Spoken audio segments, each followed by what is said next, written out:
Hai teman-teman semua.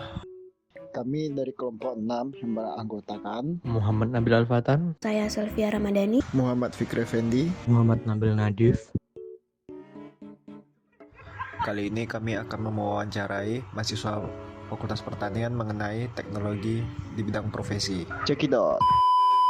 Perkenalkan, nama saya Bayu Aji Pranata. Saya merupakan mahasiswa dari jurusan Kehutanan Fakultas Pertanian Universitas Riau. Perkenalkan, nama saya Fulan Nazari. Saya dari jurusan Kehutanan Fakultas Pertanian Universitas Riau, angkatan 2020. Perkenalkan, nama saya Nadia Ismaila dari jurusan Kehutanan Fakultas Pertanian angkatan 2023. Perkenalkan, nama saya Rizal Bonon. Saya angkatan 2023 dari Fakultas Pertanian Universitas Riau. Perkenalkan, nama saya Keizal Muhammad Aras dari jurusan Agroteknologi Prodi Agroteknologi 2020. Perkenalkan, nama saya Anton Yusuf dari Fakultas Pertanian jurusan Agroteknologi dari Agroteknologi angkatan 25. Apa saja pengaplikasian teknologi pada bidang pertanian? Sejauh ini dalam bidang pertanian itu jenis teknologi yang digunakan itu merupakan salah satunya itu ada drone. Dalam segi sektor kehutanan itu ada beberapa aplikasi yang digunakan. Yang pertama itu ada QGIS dan juga ArcGIS.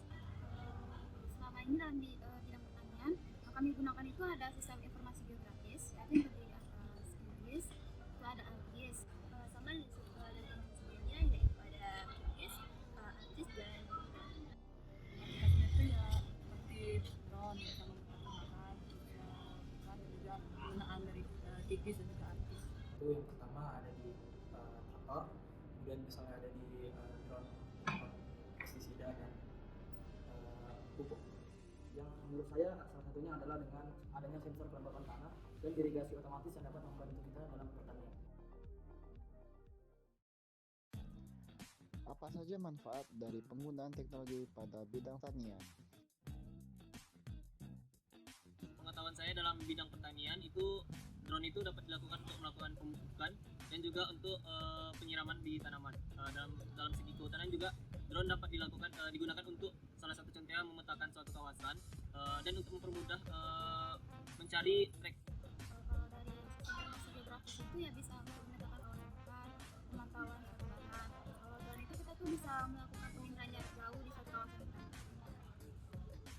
Kalau untuk manajemen hutan itu dengan adanya teknologi ini maka dapat melakukan pemantauan kawasan hutan serta untuk bisa menginventarisasi potensi yang ada di hutan tersebut. Juga teman dapat melakukan monitoring kesehatan hutan khususnya pada daun menggunakan cuka satelit.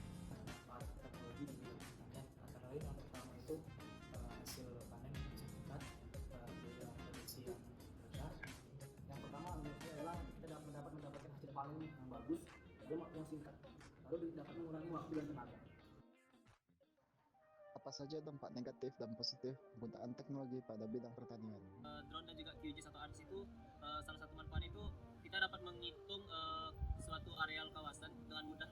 Dari segi dampak negatifnya mungkin kesulitan dari segi pemahaman mahasiswa. Kalau dampak positif itu lebih cepat dan efisien ya, karena misalnya kita tuh mau melihat suatu perubahan kawasan hutan tahun-tahun sebelumnya tuh, jadi kita bisa mencari datanya lalu kita masukkan ke sistem informasi geografisnya. Kalau dampak negatifnya itu bukan lebih dampak negatif sih, tapi lebih ke human error dalam pengolahannya. Dampak positifnya itu tentunya bisa mempermudah pekerjaan khususnya untuk monitoring tadi. Positifnya antara lain bisa lebih banyak hasil panennya dengan kualitas produk yang tetap terjaga. Dampak negatif ada di biayanya relatif tinggi. Nilai positifnya adalah hasilnya yang didapat lebih banyak dan dapat kita lakukan dengan mudah, tapi dia memiliki dampak negatif juga, yaitu adalah meningkatnya biaya produksi dalam menggunakan teknologi. Bagaimana idealnya penggunaan komputer dan teknologi pada bidang pertanian? Idealnya itu penggunaan komputer itu mempermudah dari segi kehutanan, apalagi saat ini banyaknya pihak-pihak swasta mencari orang yang ahli dalam penggunaan teknologi. Kemampuan kita tuh harus bisa lah ketika di lapangan tuh misal mau menjalankan proses. Idealnya sama sih harus bisa menguasai. Idealnya penggunaan komputer itu di pertanian bisa kita pakai di mencatat data hasil panen, prediksi cuaca dan iklim. Kita dapat menggunakan bidang komputer itu sebagai sumber pemasaran dari hasil jual pertanian.